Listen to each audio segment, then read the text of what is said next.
اور جتنا بھی میں نے کام کیا ہے آرٹ میں اس فیلڈ میں وہ سارا کا سارا پولیٹکس کرنے کے لیے کیا ہے. اب جب سے لوگوں کو یہ سمجھ آ رہی ہے, ان کا خیال تھا کہ یہ شاید کوئی ویسے ہی پولیٹکس میں آ گیا ہے, مشہور ہو جاتا ہے آدمی تو پولیٹکس میں بھی آ سکتا ہے, جیسے عمران خان کو شوق ہوا کہ میں پولیٹکس میں آ جاؤں, اسی طرح اور لوگوں کو بھی شوق ہوتا ہے, لیکن مجھے شوق نہیں تھا, میں نے کرنا ہی یہی تھا. اب جب لوگوں کو یہ بات سمجھ آ گئی ہے تو وہ مجھے بہت بڑا تھریٹ سمجھتے ہیں. تو میرے لیے تو بڑی مشکلات یہ تھیں اصل میں کہ میں شوبز کے گند کے اندر کیسے سروائیو کروں. شوبز پاکستان کا جو ہے وہ منافقت کا گڑھ ہے. پاکستان کے اندر مذہبی منافقت پاکستان کا سب سے بڑا مسئلہ ہے. مذہب کے نام پہ یہ لوگوں کو پاگل بناتے ہیں. ہر بندہ, ہر عورت یہی کرتا ہے. لوگوں کو بتایا جاتا ہے کہ خدا نے امیر غریب بنائے ہیں.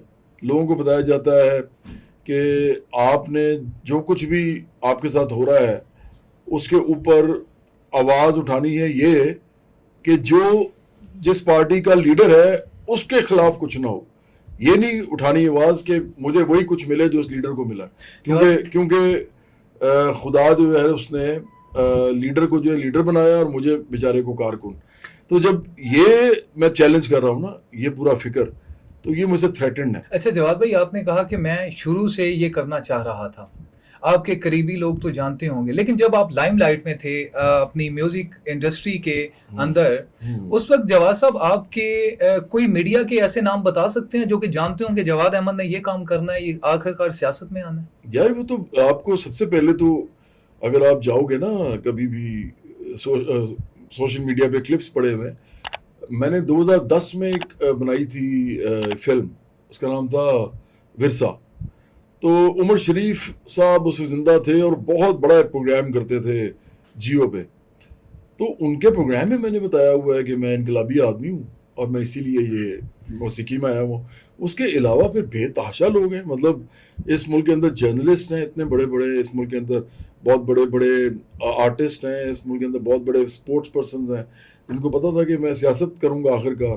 اور میرے کمرے میں آتے تھے لوگ, جب میں شادی شدہ نہیں تھا اس وقت میرا جو بیڈ روم تھا وہ زمین پہ گدے پڑے ہوتے تھے اور میں گدوں میں سوتا تھا. تو میرے کمرے میں آ کے لوگ گدوں پہ بیٹھ جاتے تھے. اور اس زمانے میں بہت بڑا سو کال سٹار تھا, لیکن یہی میرا رہن سہن تھا. تو وہ لوگ جو ہے, میرے پاس اے سی بھی نہیں ہوتا تھا, میں اے سی نہیں لگاتا تھا, میرے کمرے میں اے سی بھی نہیں تھا, ان سب کو پتا ہے. اور میری دیواروں پہ لکھا ہوتا تھا کہ کام کرنا ہے, ورک کرنا ہے, تو یہ سب کو پتا ہے. اس ٹائم بھی اتنی سادگی سے لائف گزارتے ہیں. سادگی بلکہ اب اتنی نہیں ہے, میں صحیح بتاؤں تو, کیونکہ جب آپ شادی کرتے ہیں نا اور اس کے بعد پھر آپ اپنے والدین کو بوڑھا ہوتے جب دیکھتے ہیں اور والدین نے آپ کے لیے اتنی محنتیں کی ہوتی ہیں, تو آپ کو یہ فیل ہوتا ہے کہ آپ اپنا انقلابی پن جو ہے وہ اس کو اپنے گھر والوں کے آرام و سکون پہ اثر انداز نہ ہونے دیں. جواد بھائی, لوگ جاننا چاہتے ہیں کہ ریوو ڈالے پر سفر کرنے والے جواد احمد کے اثاثے کتنے ہیں.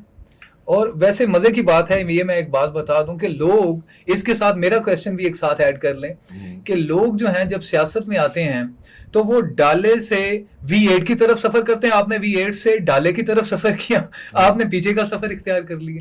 دیکھیں یہ لوگ جو ہے نا پاکستان کے, یہ اتنے غلام ذہن ہیں کہ ان کو اب تو شرم بھی نہیں آتی. یہ لوگ وہ ہیں جو کھرب پتی ارب پتی لوگوں کو اپنے لیڈر مانتے ہیں, اور جس طبقے سے خود ہیں موٹر سائیکل نہیں لے سکتے. تو میں جب ان کی بات کرتا ہوں تو ان کو یہ خیال نہیں آتا کہ جن لوگوں کی وجہ سے آپ مجھے گالم گلوچ کر رہے ہیں فوش قسم کی, اور خاص طور پہ وہ لوگ جو کہ ان کے پیڈ ٹاؤٹس ہیں, جرنلزم میں بھی ہیں, اس کے علاوہ ان کے سوشل میڈیا پہ بھی ہیں. تو اصل بات یہ ہے کہ میں نے تو یہ سارا کچھ جو زندگی میں کمایا ہے, نام, شہرت, دولت, طاقت, جو میرے پاس سوشل طاقت ہے جس کی وجہ سے میں کسی تھانے میں بھی چلا جاؤں, کسی DIG کے پاس چلا جاؤں, کسی DC کے پاس چلا جاؤں, کسی جنرل کے پاس چلا جاؤں, کسی جج کے پاس چلا جاؤں, تو ان کو پتہ ہے میں جواد احمد ہوں. وہ سب کچھ سائڈ پہ کر کے یہ کام کر رہا ہوں. تو میں تو اپنے آپ کو D کلاس کر رہا ہوں. میں اپنے آپ کو یہاں سے یہاں لے کے آیا ہوں.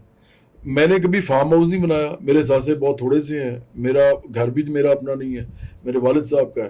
میں نے زیادہ تر پیسے انہی چیزوں میں لگائے ہیں جو میں کر رہا ہوں. اور میری ایک پراپرٹی ہے صرف, جو کہ میری اور میری بیگم جو ہیں ان کے 50% پہ ہمارے دونوں کے نام ہے. اور پارٹی کا آفس بھی آپ کے نام پہ؟ پارٹی آفس میرا نام نہیں ہے. وہ پارٹی کے نام پہ؟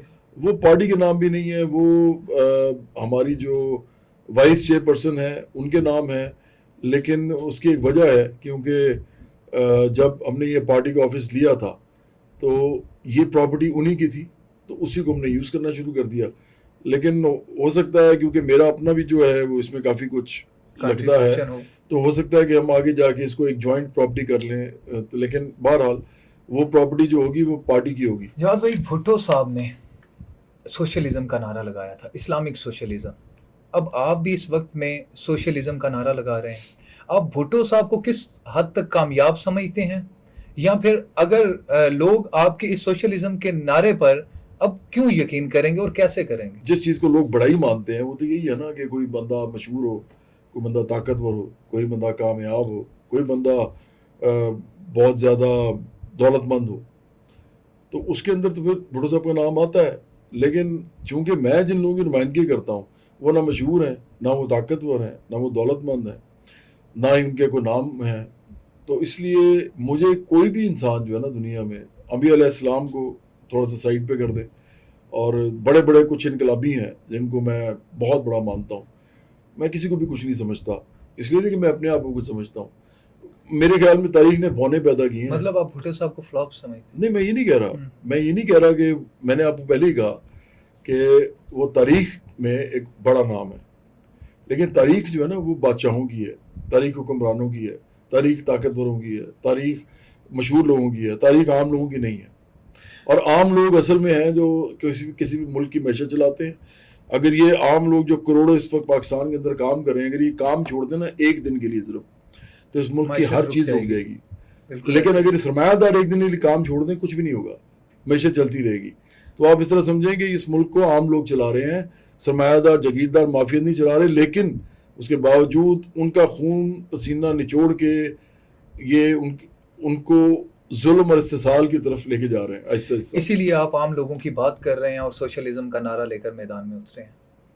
سوشلزم جو ہے نا وہ ہم سمجھتے ہیں کہ تاریخی طور پہ ثابت ہے کہ سوشلزم اس فارم میں جس فارم میں اس وقت ہے وہ تو آپ کو ملتا ہے جب کارل مارکس اور اینگلز سائنٹیفک سوشلزم کی بات کرتے ہیں.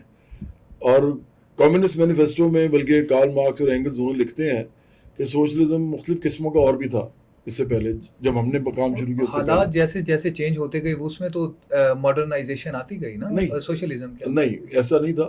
سوشلزم پہلے آئیڈیلزم کے ساتھ اس کا ایک تعلق تھا. سوشلزم کو آئیڈیلزم سے پاک جو کیا ہے نا, آئیڈیلزم سے, وہ کیا ہے مارکس اور اینگلز نے. اس کے بعد بھی سوشلزم ہمیشہ سائنٹیفک رہا ہے. میں آپ کو اس طرح سمجھاتا ہوں کہ اگر کوئی آدمی آپ کو یہ کہے کہ میرے پاس بڑی روحانیت کی طاقت ہے, اور میں اگر آپ کو مجھے 1 کروڑ روپیہ دیں تو میں روحانی طاقت سے رات کو دعا مانگے, یا میرے پاس جن ہے جو بھی وہ کہے, تو میں کل آپ کو 2 کروڑ روپیہ دے دوں گا. تو اگر آپ اس کی یہ بات مان جائیں, اس کو 1 کروڑ روپیہ دے دیں, تو آپ سے بڑا جاہل کوئی نہیں ہو سکتا, اور آپ کو پتہ آپ نہیں دیں گے, اور آپ کو پتہ آپ نہیں دیں گے.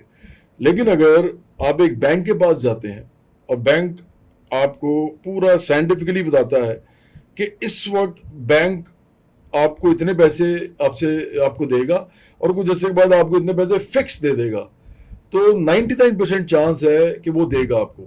1% تو دیکھیں نا, کیوس, اکنامک کیوس کہیں بھی ہو سکتا ہے کسی بھی وقت, لیکن آپ کو پتہ ہے 99% دے گا. تو اس کا مطلب وہ آپ نے سائنس پہ بلیو کیا ہے, آپ نے روحانیت پہ نہیں کیا. سوشلزم پہلے کھڑا ہوا تھا روحانیت پہ. جب تک وہ کھڑا رہا اس پہ, تو سوشلزم کی بات صرف پادریوں نے کی, سوشلزم کی بات صرف ہمارے یہاں پہ مولویوں نے کی, کئی دفعہ جوز کے جو پروہت تھے انہوں نے بھی کی, مطلب یہودی جو پروہت تھے. لیکن سائنٹیفک سوشلزم کی بنیاد ان دونوں نے جب رکھی, تو اس کے بعد مذہب کا جو معاملہ تھا وہ ذاتی ہو گیا ہر ایک کا. جیسے میں مسلمان ہوں, میں پاکستانی ہوں, اور میں سوشلسٹ ہوں, لیکن میرا سوشلزم سائنٹیفک ہے. تو سائنٹیفک سوشلزم جو ہے اس پہ ہم بلیو کرتے ہیں, اور ہم سمجھتے ہیں کہ دنیا بھی سائنس پہ چلتی ہے, منطق پہ چلتی ہے, اور انسانیت پہ چلنی چاہیے, اور انسانیت پہ بھی چلنی چاہیے. ٹھیک ہو گیا بھائی. کچھ سال پہلے میڈیا میں اکثر کہا جاتا تھا کہ جواد احمد بڑے میڈیا کے معاملے میں شرمیلے انسان ہیں, لیکن ایک طرف وہ شرمیلے جواد احمد اور ایک طرف اب نڈر بے باک جو صحافیوں کو دھمکی دیتے ہیں کہ باز آ جاؤ، میں تمہارے نام جانتا ہوں، میں تمہیں چھوڑوں گا نہیں. سب سے پہلے بات تو یہ کہ جواد بھائی یہ دھمکی جو ہے یہ کس کس صحافی کے لیے تھی، اور کیا صحافی آپ سے اختلاف رائے بھی نہیں رکھ سکتے؟ نہیں، وہ اختلاف رائے رکھیں لیکن بدتمیزی نہ کریں نا.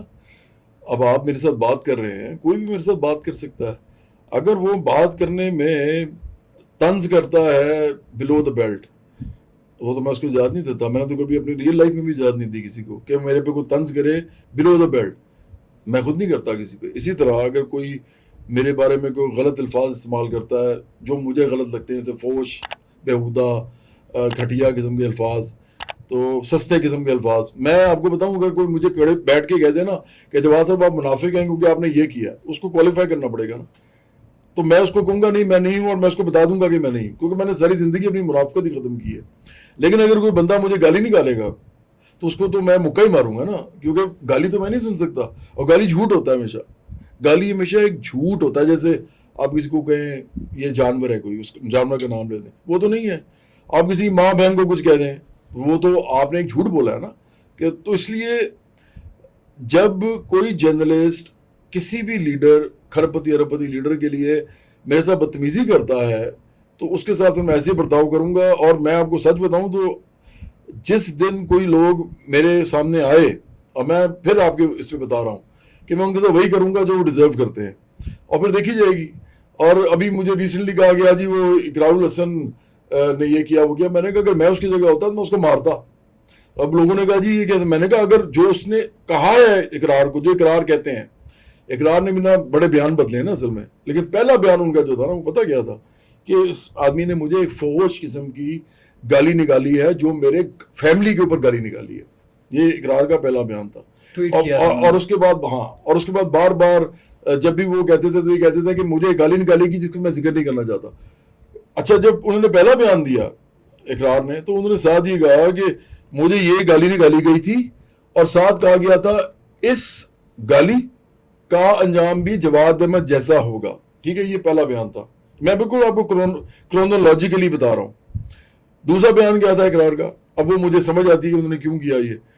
وہ یہ تھا کہ مجھے کہا گیا کہ یہ آدمی جواد احمد کی طرح ذلیل ہوگا. اب یہ دوسرا بیان تھا.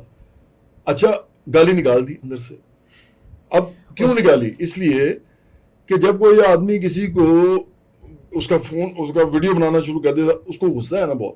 اب وہ غصہ اس بات پہ تو ہو نہیں سکتا صرف کہ اس کا حال بھی جواد احمد جیسا ہوگا. اس کو کچھ نہ کچھ تو اندر ڈالنا ہے. انہوں نے وہ ذلیل ڈال دیا.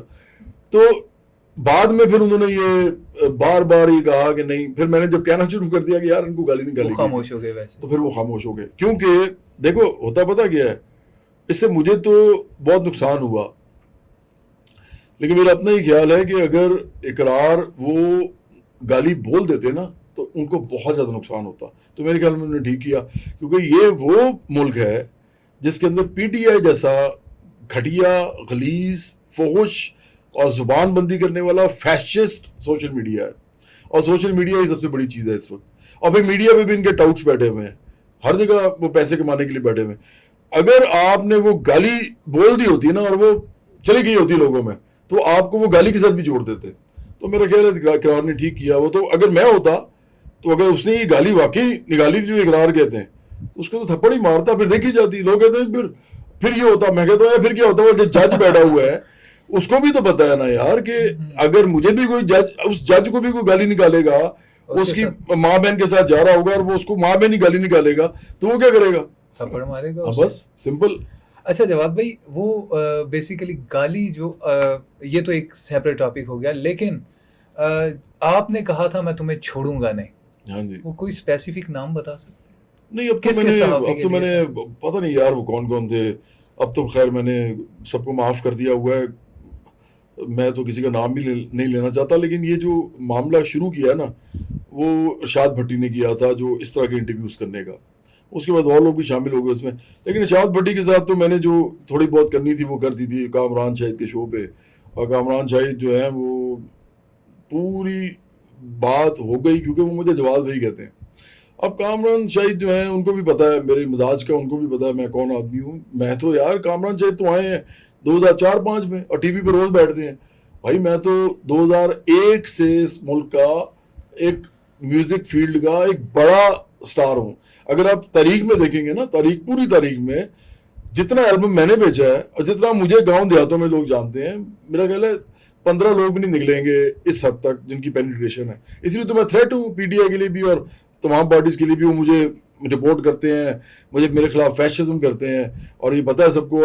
جہاں بھی بیٹھے ہوئے ہیں یہ پروفیسر مسعود ہیں, ان سے آپ پوچھ لیں, میں نے ان کو کتنی دفعہ یہ بات بتائی ہے کہ یہ جو فیشزم میرے خلاف ہوتا ہے یہ پاکستان میں کبھی کسی کے خلاف نہیں ہوا. اور آپ جا کے میرے پورا چیک کریں, آپ دیکھیں گے یہ کس طرح میری زبان روکتے ہیں کہ میرے ملینز میں اگر ریچ جاتی تھی تو انہوں نے میری 30,000 40,000 1 لاکھ 2 لاکھ مشکل سے یہ کر دی ہوئی ہے. اس کی مین وجہ آپ کیا سمجھتے ہیں؟ کیا وہ سوشلزم کے نعرے سے خفا ہیں یا آپ سے خفا ہیں؟ میرے سے. دیکھو میں کوئی بھی ازم اٹھا لاتا نا, جو کہ میں نے نہیں اٹھانا تھا آف کورس, اور میں اپنی پارٹی بناتا, تو میرے اندر وہ پوٹینشیل ہے. اس کی میں آپ کو وجہ بتا رہتا ہوں نا. میں دلیر آدمی ہوں, رکتا اگتا کوئی نہیں ہوں, اور مجھے ڈر بھی نہیں لگتا. میں نے لائف میں بڑی انجوائے کر لیا, مجھے موت کا بھی ڈر نہیں ہے, کیونکہ موت تو آئی جانی ہے ہر ایک کو. وہ میں ڈروں گا بھی تو آ جائے گی, نہیں بھی ڈروں گا تو آ جائے گی. لیکن آپ ذہن میں رکھو کہ میں نے اپنی 50 سال تک اتنا انجوائے کر لیا لائف میں کہ یار اگر اس سے زیادہ میں انجوائے کرنا چاہوں گا نا تو میرے سے زیادہ گھٹیا آدمی کوئی نہیں ہوگا, میرے سے زیادہ فضول آدمی کوئی نہیں ہوگا. کہ میں, لوگ مر رہے ہیں, لوگ بھوکے ہیں, لوگ پریشان ہیں, اور میں بھی انجوائے کرتا جا رہا ہوں. تو میں نے کر لیا جو سارا کچھ, تو ایک تو میں رکتا نہیں ہوں, میں جو کام کرتا ہوں وہ کر ہی جاتا ہوں. اور آپ دیکھ لیں 8 سال سے جو کچھ ہو رہا ہے, میں تو اپنی جگہ پہ کھڑا ہوں. دوسری وجہ یہ ہے کہ میرے پاس علم ہے. یہ میں آپ کو چیلنج کر رہا ہوں آج, جتنے صحافی ہیں نا پاکستان کے, بڑے بڑے سے لے کے چھوٹے سے چھوٹے تک, وہ میرے پاس بیٹھ جائیں, ایک دفعہ بھی بیٹھ جائیں. اگر میں نے ان کو وہیں پہ نہ پچھاڑا, اگر وہ میرے ازم پہ بات کرتے ہیں, میرے سوشلزم پہ, میرے علم پہ, تو ان چل جائے گا. پتا ہوتا ہی ہے کہ یہ پیچھے لگے رہتے ہیں, سامنے نہیں آتے. وہ تو ریحان طارق کے شو میں سب نے دیکھ ہی لیا کہ وہ جب سوشلزم کی بات کرنے پہ آیا تو اس کے پاس سوال نہیں تھے آپ کے ساتھ بات کرنے کے لیے. وہ اس لیے کہ میں سوچ سمجھ کے اس کام میں آیا ہوں. میں نے اپنے والدین سے لے کے پھر بڑے بڑے جتنے بھی ہمارے کلاسیکل سوشلسٹ ہیں ان کو پڑھ کے, پھر والدین میرے پولیٹیکل سائنس پڑھاتے تھے, ان کی کتابیں پڑھ کے, ان سے باتیں کر کے, اور اس کے اب ابھی ریسنٹلی میں پھر کہوں گا پروفیسر مسعود سے آپ پوچھیے کہ میں ایک دفعہ پنجاب یونیورسٹی کے جو ہیڈ آف دی ڈپارٹمنٹ ہے اعجاز صاحب, ان کے ساتھ میرا ایک پوڈ کاسٹ ہوا. انہوں نے سب کے سامنے بتایا کہ میری جو والدہ صاحبہ تھیں وہ کتنی بڑی پروفیسر تھیں, اور وہ کس طرح ان کی عزت تھی لوگوں کے دلوں میں, اور وہ پولیٹیکل سائنس کی ماہر تھیں. تو اگر میں ان کے گھر میں پلا بڑا ہوں, اور میرے والد صاحب تو بہت ہی کمال آدمی تھے, وہ تو پروفیسر توقیر صاحب, اور میری مدر کا نام انیس توقیر صاحب ہے. لیکن پروفیسر توقیر صاحب جو تھے نا میرے والد صاحب, وہ تو ٹریڈ یونینسٹ تھے. انہوں نے تو مظاہرے, جلوس, جلسے, وہ ٹریڈ یونینز کے اندر مثال کے طور پہ لیکچر ایسوسیشن جو تھی پنجاب کی, اس کے صدر تھے وہ. تو درس و تدریس تو علیحدہ تھی, علم علیحدہ تھا. وہ تو ایکٹیوسٹ تھے, وہ تو لوگوں کے لیے کھڑے ہوتے تھے. مطلب ان کا اثر بھی کافی حد تک آپ کے اندر ہے. نہیں, اس کے علاوہ بھی ہے. میری فیملی کے اندر بہت بڑے بڑے سوشلسٹ رہے ہیں. میرے اندر نہال میں اسپیشلی, نہال میں بھی پروگریسو لوگ تھے سارے. جواد صاحب, کچھ لوگوں کو, آپ صحافیوں کو بلکہ آپ سے شکوہ ہے.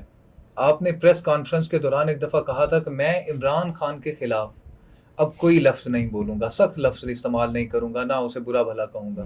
لیکن آپ کا سارا سوشل میڈیا پھر عمران خان کے خلاف بھرا پڑے. اس لیے کہ عمران خان نہیں, میں نے سخت الفاظ سے بولنے بند کر دیے ہوئے ہیں. میں نے کافی عرصے سے عمران خان کے لیے بہت سخت الفاظ یوز نہیں کیے, اور میں ان کو اب ان کر کے بات کرتا ہوں. آپ بے شک چیک کر لیجئے, کیونکہ سب سے امپورٹنٹ جو بات ہوتی ہے نا, جو میں نے اپنے والدین سے سیکھی تھی, میرے سارے دوست وہ جانتے ہیں, میں چھوٹوں کو بھی آپ کہتا ہوں. میں یہ کر لیتا ہوں کہ میں چھوٹوں کو یہ کہتا ہوں کہ آپ ہو, اور جو میرے سے بڑے ہوتے ہیں ان کو میں کہتا ہوں آپ ہیں. اتنا فرق ہے. تو لیکن میں آپ کے علاوہ بات نہیں کرتا. لیکن منافق, مذہب فروش, یہ وہ سارے الفاظ آپ کی سوشل میڈیا ٹویٹر پہ پڑے ہوئے ہیں. اس میں کون سے غلط الفاظ ہیں بھائی؟ ایک انسان مذہب فروشی کرتا ہے اور وہ سیاست میں ہے, تو میں تو مذہب فروشی کے سخت خلاف ہوں. ہم سوشلزم پہ کھڑے ہوئے, اور سوشلزم کہتا ہے کہ یہ جو مذہب ہے وہ آپ کا اپنا اپنا ہے, اور ایون کیپٹلزم بھی یہ کہتا ہے.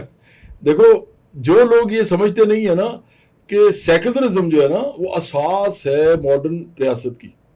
ابھی جاوید احمد گاندھی صاحب نے ایک بات کر دی ہے تو لوگ ان کے پیچھے پڑے ہوئے, وہ بالکل ٹھیک بات کر رہے ہیں. 21ویں صدی میں بلکہ 20ویں صدی میں بھی نیشن سٹیٹس کا جو ایک کانسیپٹ ہے, یا تو آپ اس کو نکال دیں اور آپ مسلم امہ کی طرف چلے جائیں. پھر آپ ذہن میں رکھیں کہ پھر اگر آپ مسلم امہ کی طرف چلے گئے نا, ابھی تو گئے فائدہ نہیں ہوا, ہو نہیں سکا.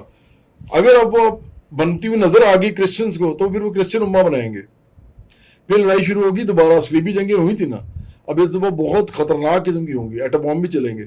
تو ہم نہیں سمجھتے کہ سیکولر ہونے کے علاوہ ترقی, خوشحالی اور سائنس, ٹیکنالوجی, ہیومنزم, منطق, ان کے اوپر کوئی بھی انسان یا کوئی قوم یا کوئی ملک وہ ترقی کر سکتا ہے. اور اس کا میں آپ کو مثال دے دیتا ہوں, اس دنیا میں کوئی بھی ملک ایسا نہیں ہے اس وقت, ایک بھی نہیں ہے.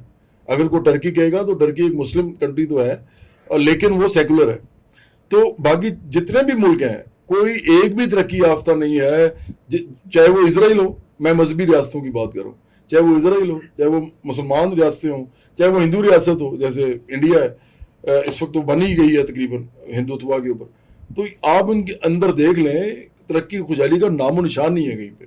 تو اس لیے میں نہیں سمجھتا کہ جو مذہب فروش ہے اس کو مذہب فروش نہ کہا جائے, جو منافق ہے اس کو منافق نہ کہا جائے. ہاں اس کو کوالیفائی کرنا چاہیے. آپ کو اس کو منافقت تو پیپلز پارٹی میں بھی ہے, نون لیگ میں ہی ہے, especially target P T I کیوں؟ کیونکہ سوشلزم کے راستے میں ہم نے دیکھنا ہے رکاوٹ سب سے بڑی کیا ہے.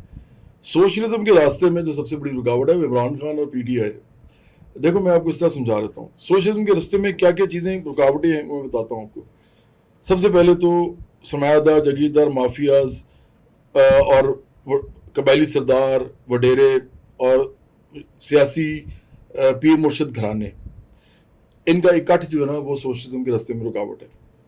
دوسرے نمبر پہ اسٹیبلشمنٹ ہے, لیکن اسٹیبلشمنٹ کو کیونکہ وہ سیاسی پارٹی نہیں ہے تو ہم ان کو اس بحث میں نہیں لاتے, کیونکہ ہمیں اسٹیبلشمنٹ چاہیے اس وقت جب عوام کے اندر ہم پوری طرح چلے جائیں. تو ہم چاہتے ہیں کہ فوج ہمارے ساتھ کھڑی ہو, کیونکہ کوئی انقلاب آج تک فوج کے بغیر نہیں آیا. ہاں ہم فوج کے ساتھ نہ کھڑے ہوں, میں نے کبھی بوٹ پالش نہیں کیے فوج کے, لیکن میں چاہوں گا کہ فوج ہمارے ساتھ کھڑی ہو جب ہم اس ملک کے اندر ایک بڑا سوشلزم کا نعرہ بلند کریں. سن لیں نا, آگے بھی سنیں. اور جو سماجی طور پہ تین چیزیں ہیں وہ ہے پیری مریدی, وہ ہے جس سے انسان غلامی سے نکل ہی نہیں سکتے. دوسرے نمبر پہ خیرات, تیسرے نمبر پہ مذہب فروشی. پی ٹی آئی یہ سب کچھ کرتی ہے, باقی پارٹیز اس طرح منظم طریقے سے نہیں کرتی.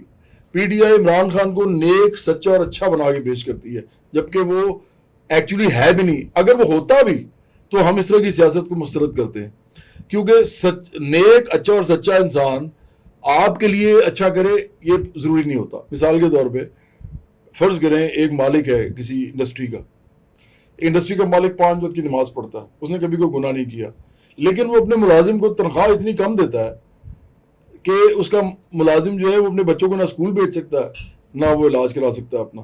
تو وہی آدمی جو دنیاوی طور پہ بڑا اچھا ہے وہ اس آدمی کے لیے برا ہے. ٹھیک ہے, تو اس کا مطلب ہے کہ دیکھنا تو ہم نے یہ ہے کہ اس آدمی کے لیے کیسا ہے. تو اچھا ہونا, نیک ہونا, سچا ہونا, اس کا کوئی تعلق نہیں ہے آپ کی پالیسیز جو آپ نے عوام کو دینی ہے, آپ نے ان کے لیے جو ریفارمز کرنے ہیں اس سے کوئی تعلق نہیں ہے. عمران خان نے اپنی ساری پرسنالٹی جو بلڈ کی ہے وہ ایک دھوکے پہ, جھوٹ پہ, فریب پہ بلڈ کی ہے, اور اس کی وجہ سے وہ لوگوں کے اندر چلا گیا, کیونکہ اس کو پتا تھا مذہب کو چھیڑوں گا مجھے فائدہ ہوگا. ایسے ملک میں میں کیوں نہیں چھیڑتا؟ اس لیے کہ میں یہ مکروہ کام نہیں کر سکتا منافقانہ کہ میں مذہب جیسی خوبصورت چیز کو اپنی سیاست میں استعمال کروں. حالانکہ مجھے پتا ہے, مجھے عمران خان سے زیادہ پتا ہے مذہب کا.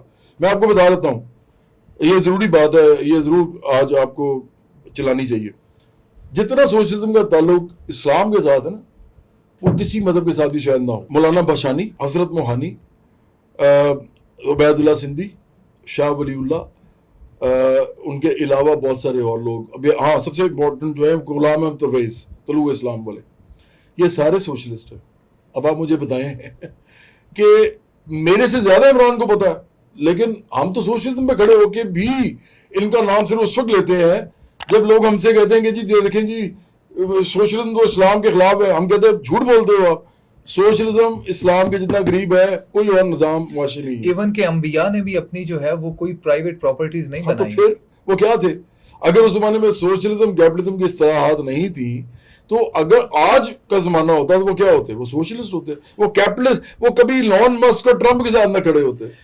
ہاں ہم ہمیشہ عام لوگوں کے ساتھ کھڑے ہوتے. جواد صاحب آپ نے ابھی بات کی فوج کو بھی تھوڑا سا ڈسکس کیا, تو آپ نے اپنی حالیہ کنونشن میں آپ نے ایک بات کی تھی کہ یہ ملک نہ تو نون لیگ چلا رہی ہے نہ پیپلز پارٹی چلا رہی ہے, سب کو پتہ کون چلا رہا ہے. اور جب آپ کو بھی پتہ ہے تو عمران خان صاحب بھی تو یہی کہہ رہے ہیں کہ ملک جو ہے وہ کون چلا رہا ہے, آرمی چلا رہی ہے. ٹھیک ہے, تو آپ کو عمران خان کے ساتھ نہیں اس معاملے میں کھڑا ہونا چاہیے؟ نہیں, عمران خان کو یہ نہیں کہنا چاہیے. عمران خان یہ نہیں کہہ سکتے. میں یہ کہہ سکتا ہوں کہ یہ ملک اسٹیبلشمنٹ چلا رہی ہے, یہ فوج چلا رہی ہے, کیونکہ یہ حقیقت ہے. عمران خان کو اس لیے نہیں کہنا چاہیے کیونکہ عمران خان کا جو فکر ہے وہ یہ بنتا ہے کہ یہ ملک میرے مالک چلا رہے ہیں. کیونکہ عمران خان جو ہیں انہوں نے فوج کے بوٹ پالش کر کے وزارت عظمیٰ لی تھی, اور بوٹ پالش کرنے کے بعد انہوں نے اس کی نمک حرامی کی ہے. جواد احمد نہیں کی. میں نے تو آج تک ایک چھوٹا سا فائدہ بھی کبھی فوج سے نہیں لیا. میں ان کی عزت کرتا ہوں, پیار کرتا ہوں, لیکن اگر میری سیاست میں کوئی رکاوٹ سب سے بڑی ہے وہ یہ ہے کہ میں فوج کے ساتھ نہیں کھڑا ہوا. نہیں تو مجھے آپ ہر وقت ہر چینل پہ دیکھیں گے, ہر چینل پہ میں بیٹھا ہوں گا اور ہر جگہ پہ میری بات ہو رہی ہوگی. لیکن میں یہ اس لیے نہیں کر سکتا کیونکہ میں ان کی عزت کرتا ہوں, پیار کرتا ہوں, لیکن میں ان کو سمجھتا ہوں کہ سیاست کے اندر ان کا رول نہیں بنتا. آپ نے بولا کہ ابھی ریسنٹلی آپ نے پریس کانفرنس بھی کی کہ بجلی کا مسئلہ دو لوگ حل کر سکتے ہیں, یا میں کر سکتا ہوں یا جنرل عاصم منیر صاحب کر سکتے ہیں. بالکل ایسا. تو مطلب آپ انہیں اپنے مد مقابل سمجھ رہے ہیں؟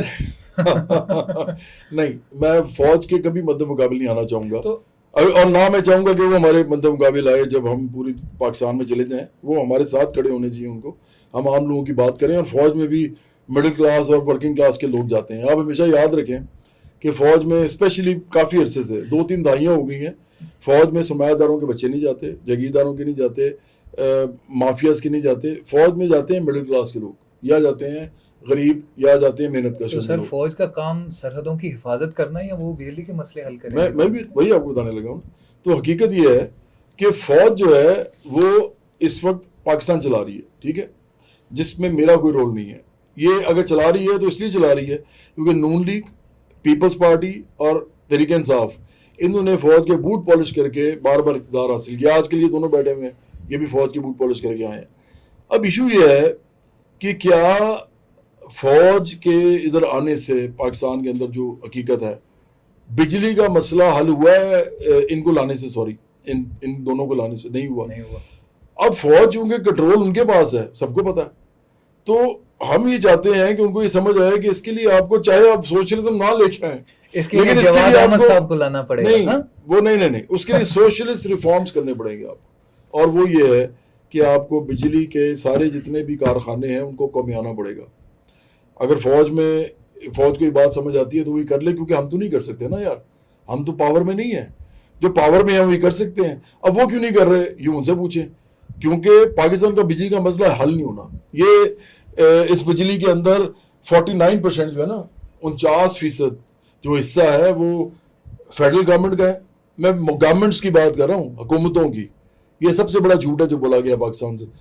Federal government, Punjab government, Pakhtunkhwa government, Sindh government, ان سب کا حصہ ہے جو ہم ان کو کیپیسٹی پیمنٹ دیتے ہیں, اور ہم ان کو تقریباً 953 ارب روپیہ دیتے ہیں, اور جو ٹوٹل ہے اس میں سے یہ بنتا ہے 49%, یعنی 1950 یا 60 ہے جو اصل ہے, جو ٹوٹل ہے اس میں سے اتنا ہم ان کو دیتے ہیں. یعنی ہماری حکومتیں ہم سے کیپیسٹی پیمنٹ لے رہی ہیں. IPPs کو دے رہی ہیں. نہیں, IPPs کی مالک ہیں وہ, ہماری حکومتیں خود مالک ہیں, شیئر ہولڈرز نہیں. یہی تو مزیدار بات ہے. ابھی ریسنٹلی ایک صحافی بیٹھے ہوئے تھے, مطلب میں حیران ہوتا ہوں کہ کیسے کیسے لوگ ہیں اس دنیا میں. کہہ رہے تھے جی شریف خاندان کے اتنے ہیں, پتہ نہیں کس کے کتنے. اور بھائی سوائے شریف خاندان کے, اور ان کا بھی نومبر 2025 میں ایک میں مہینے کا بتا دیتا ہوں, 3 کروڑ روپیہ انہوں نے کمایا تھا اس سے. ایک پاور پلانٹ ہے چھوٹا سا بس. اب میں آپ کو بتا رہا ہوں کہ یہ کن کے ہیں تو وہ سن لیں نا. 49% ہے حکومتوں کے. وہ حکومتوں میں بے شک یہ لوگ ہیں, جیسے PTI پختونخوا میں ہے,